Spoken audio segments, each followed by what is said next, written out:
Bismillahirrahmanirrahim. Assalamualaikum warahmatullahi wabarakatuh. Perkenalkan, nama saya Agung Aditya Anugrah dari kelas manajemen E NPM 2020 01203. Baiklah, dalam hal ini saya akan membahas materi tentang perkembangan ekonomi. Perkembangan ekonomi sebagian besar tergantung pada pemecahan beberapa masalah pokok, yaitu akumulasi kapital dan penggunaan maksimal dari sumber-sumber manusia dan sumber alam untuk menekan serta memperbaiki produksi barang dan jasa. Di bawah ini merupakan tipe-tipe yang berbeda dari perkembangan ekonomi yang ada di dunia, yang dapat digunakan untuk mengetahui keadaan sekarang dan mungkin untuk kebijaksanaan banyak negara pada masa yang akan datang.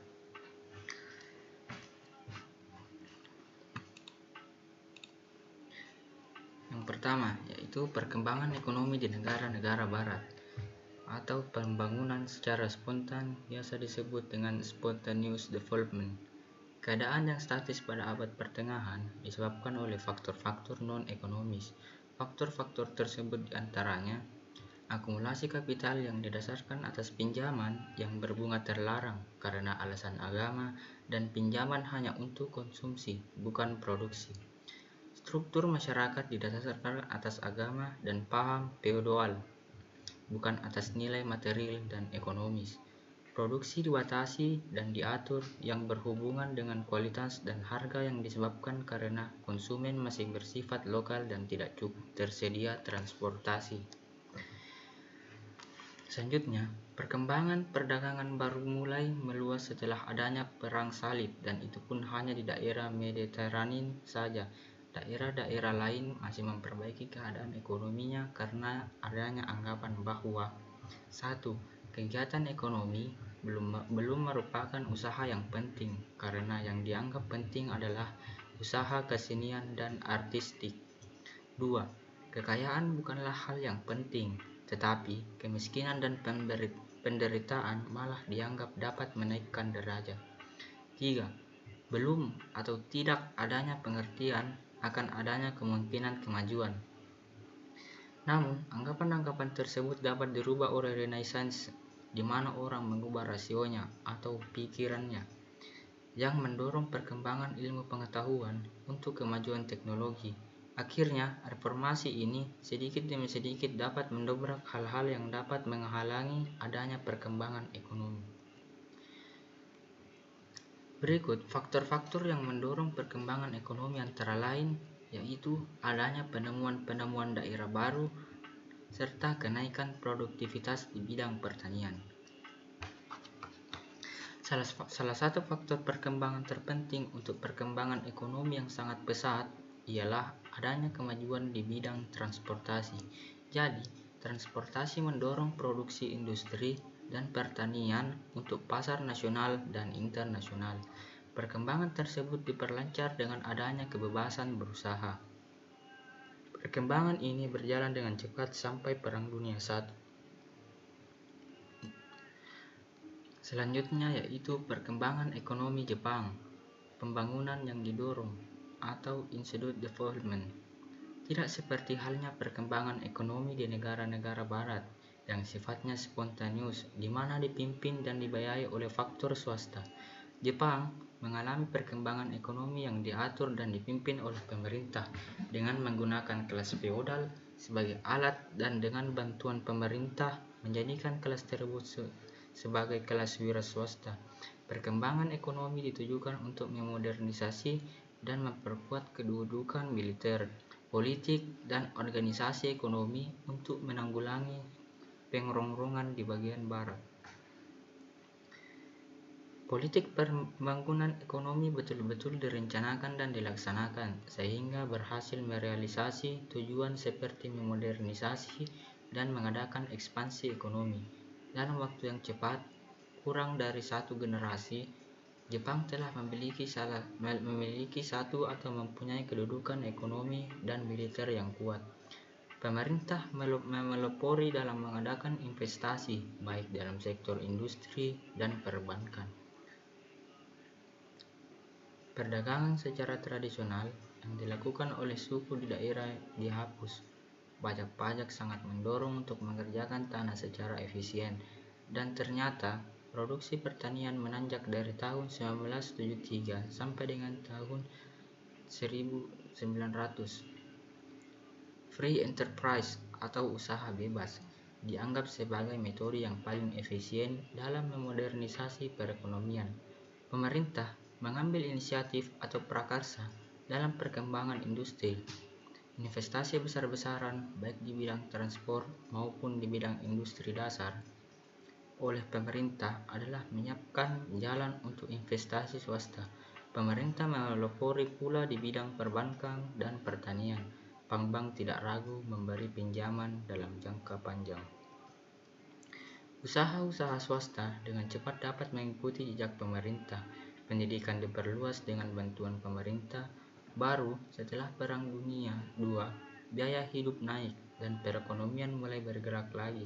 Jepang menjadi basis bagi industri barang-barang konsumsi bagi negara-negara yang sedang berkembang di Asia Tenggara.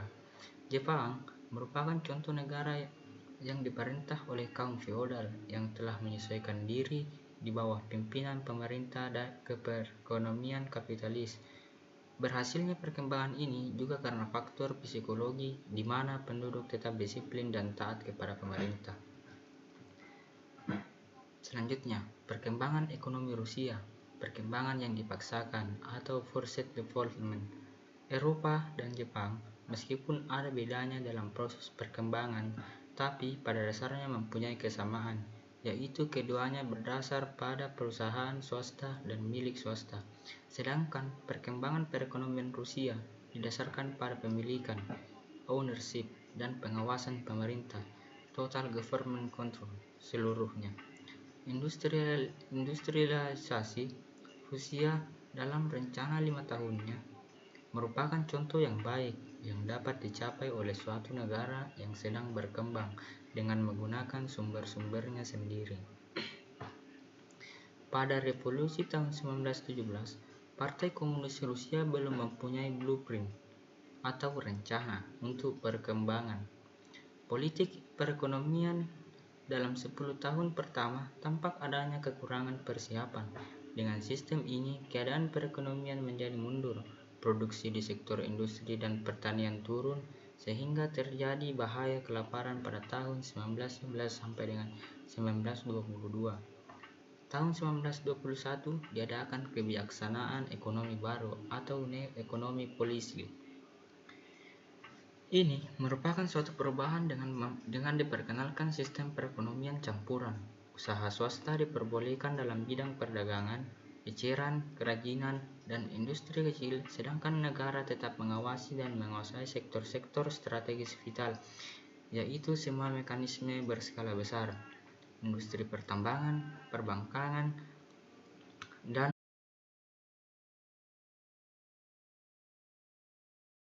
atas. Dapat disimpulkan bahwa 1. Perkembangan ekonomi di negara-negara barat lambat dan membutuhkan sumber-sumber kapital besar serta pengetahuan teknis yang masak. Kedua faktor tersebut relatif lebih sedikit di negara-negara sedang berkembang sekarang. 2. Perkembangan di Jepang lebih cepat karena semangat kebangsaannya dan semangat tersebut dapat pula di negara sedang berkembang. Tetapi metode yang diterapkan yaitu dengan mengeksploitasi golongan yang berpendapatan rendah tidaklah dapat digunakan di negara-negara yang sedang berkembang perekonomiannya. Sedangkan di Rusia, perkembangan yang pesat di sektor industri terutama industri berat dicapai dengan penekanan tingkat konsumsi. Hal ini juga dikiranya tidak 100% cocok bila diterapkan di negara-negara sedang berkembang. Selanjutnya, perkembangan ekonomi di negara sedang berkembang. Masalah yang dihadapi oleh negara yang sedang berkembang sebenarnya telah dipersoalkan sejak selesainya Perang Dunia Kedua. Untuk menyelesaikan masalah tersebut, maka diharuskan untuk mengetahui sebab-sebab terjadinya masalah tersebut, kemudian diselidiki perspektif sejarah bagaimana masalah itu dipersoalkan. 1. Asal mula ekonomi dualistis atau dual ekonomi. Ekonomi dualistis ialah salah satu sifat pokok dari perekonomian di negara sedang berkembang. Ekonomi dualistis adalah industri ekspor yang terpadu dengan perekonomian dunia yang sudah menggunakan sistem modern, dan di samping itu ada kegiatan-kegiatan yang masih mempunyai tingkat subsistem pertanian tradisional dan kerajinan. Biasanya sektor ini memproduksi barang-barang untuk pasar lokal dan terpisah dari perekonomian pasar modern. 2. Periode antara Perang Dunia I dan II. Turunnya kekuasaan Barat. Dampak Perang Dunia I dan II bagi negara berkembang antara lain menaikkan permintaan bahan mentah industri dan makanan dari negara sedang berkembang, pengurangan ekspor barang konsumsi ke negara sedang berkembang. Hal tersebut mendorong negara berkembang untuk melaksanakan industrialisasi. Sebagai contoh di Chili, Uni Afrika Selatan, India, dan Tiongkok. Tahun 1932 krisis mengalami keadaan yang buruk dibanding tahun 1930, di mana produksi seperti karet di Malaysia, Indonesia, Ceylon, dan lain-lain mengalami perkembangan yang pesat. Pada tahun 1932, ekspor menurun, pinjaman untuk investasi hanya berasal dari pemerintah, terutama untuk faktor membangun sosial overhead kapital. Pendapatan ekspor tidak ada lagi, faktor-faktor produksi banyak yang menganggur. Keadaan inilah yang mendorong industri dasar supaya tidak tergantung dari luar negeri agar mampu menampung pengangguran. 3. Periode sesudah Perang Dunia II atau perkembangan internasional. Setelah Perang Dunia II terjadi perubahan pandangan tentang perkembangan ekonomi. Negara maju menyadari bahwa perkembangan ekonomi merupakan tujuan yang penting. Peranan negara sedang berkembang selama perang adalah mensuplai negara-negara induknya, yaitu berupa bahan-bahan mentah dan makanan dengan harga stabil. Untuk membantu negara sedang berkembang, negara maju membentuk IBRD atau International Bank for Reconstruction and Development untuk mendorong investasi di negara-negara sedang berkembang. Dengan jalan lain mengadakan jaminan. Kemudian dibentuk FAO, Food and Agriculture Organization, yang mendorong untuk menaikkan produksi bahan makanan. Juga ITO, International Trade Organization, yang bertujuan untuk memajukan perkembangan ekonomi. ITO juga memajukan adanya kerjasama internasional, memberikan bantuan teknis bagi persiapan perencanaan perkembangan dalam mengalokasikan sumber-sumber keuangan. ITO menstabilkan harga produksi primer dengan jalannya commodity agreement. Setelah Perang Dunia II berakhir, keadaan negara-negara berkembang tidak mengalami kemajuan karena devisa yang dimiliki oleh negara berkembang selama perang sudah tidak banyak lagi manfaatnya. Hal itu disebabkan karena harga barang impor dari Amerika naik setinggi 40-50%, sehingga pembangunan ekonomi mengalami kelambatan, bahkan kadang-kadang digunakan untuk hal-hal yang tidak produktif. Keadaan ekspor produksi primer mengalami penurunan karena adanya persaingan dari bahan-bahan sintesis. Selain itu, adanya proteksi di negara maju sehingga dasar tukar di negara berkembang semakin melemah. Di samping itu, juga beredarnya majalah-majalah, film-film Amerika yang menggambarkan tingkat konsumsi yang tinggi, sehingga menimbulkan keinginan untuk menirunya. Bantuan untuk negara sedang berkembang itu ada, tetapi jumlahnya tidak sesuai yang dibutuhkan.